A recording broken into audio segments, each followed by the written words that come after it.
রাজনীতির অ আ ক খ না জেনে রাজনীতি নিয়ে আলোচনা করা ঠিক নয়। এই বাক্যে অ আ ক খ এর দ্বারা এই বর্ণগুলোকে বোঝানো হয়নি, এর দ্বারা একটা বিশেষ অর্থ প্রকাশিত হয়েছে। সেই অর্থটা হলো প্রাথমিক জ্ঞান। আমার সমস্যায় তোমার মাথা ব্যথা কিসের বুঝতে পারি না।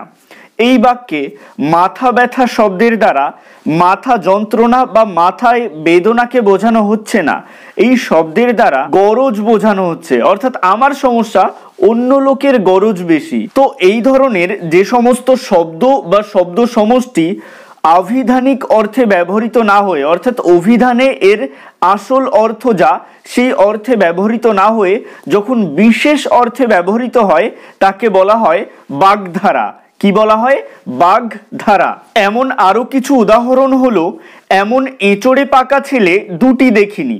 এই বাক্যে এঁচড়ে পাকার দ্বারা কাঁঠালের এঁচড় পেকে যাওয়াকে বোঝাচ্ছে না, এখানে বোঝাচ্ছে অল্প বয়সে পেকে যাওয়া বা অল্প বয়সে পরিণত ভাব দেখানো। চোর ধরা পড়লে উত্তম মধ্যম না দিয়ে কেউ ছাড়ে না। এই বাক্যে উত্তম মধ্যমের আভিধানিক অর্থ প্রকাশিত না হয়ে উত্তম মধ্যম শব্দের দ্বারা প্রহারকে বোঝানো হচ্ছে, অর্থাৎ মারাকে বোঝানো হচ্ছে। অর্থাৎ চোর ধরা পড়লে না মেরে কেউ ছাড়ে না। সামান্য জ্বরে রবীনবাবু গতকাল দেহ রক্ষা করেছেন। এই বাক্যে দেহ রক্ষা শব্দের দ্বারা দেহকে রক্ষা করা বোঝাচ্ছে না, দেহ রক্ষা শব্দের দ্বারা মৃত্যুকে বোঝাচ্ছে। অর্থাৎ রবীনবাবু গতকাল মৃত্যুবরণ করেছেন। পাড়ার সমস্ত খবর কাকিমার নখ দর্পণে। এই বাক্যে নখ দর্পণে শব্দের দ্বারা নখ বা দর্পণকে বোঝানো হয়নি, এই বাক্যে নখ দর্পণে শব্দের দ্বারা পুঙ্খানুপুঙ্খ জানাকে বোঝানো হচ্ছে। অর্থাৎ এই পাড়ার সমস্ত খবর কাকিমা পুঙ্খানুপুঙ্খভাবে জানেন। বিয়ে বাড়িতে সিনেমার নায়ক নায়িকারা এসেছেন, দেখে যেন মনে হচ্ছে চাঁদের হাট বসেছে।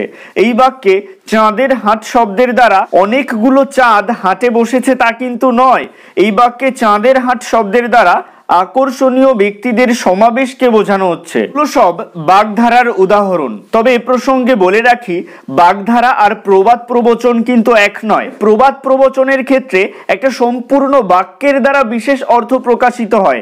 যেমন ধরুন, গায়ে মানে না আপনি মোড়ল, তেলে বেগুনে জ্বলে ওঠা। এই সমস্ত ক্ষেত্রে সম্পূর্ণ বাক্যের দ্বারা বিশেষ অর্থ প্রকাশিত হচ্ছে, এগুলো প্রবাদ প্রবচন, যেগুলো দীর্ঘকাল ধরে মানুষের মুখে প্রচলিত এবং অত্যন্ত জনপ্রিয়।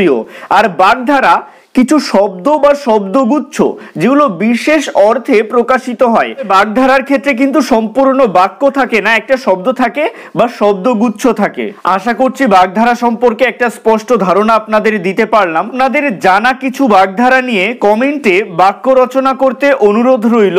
আজকের ভিডিওটি কেমন লাগলো অবশ্যই কমেন্টে জানাবেন। ভালো থাকবেন, সুস্থ থাকবেন সকলে, আর অবশ্যই RS বেঙ্গলি ক্লাসরুমের সাথে থাকবেন।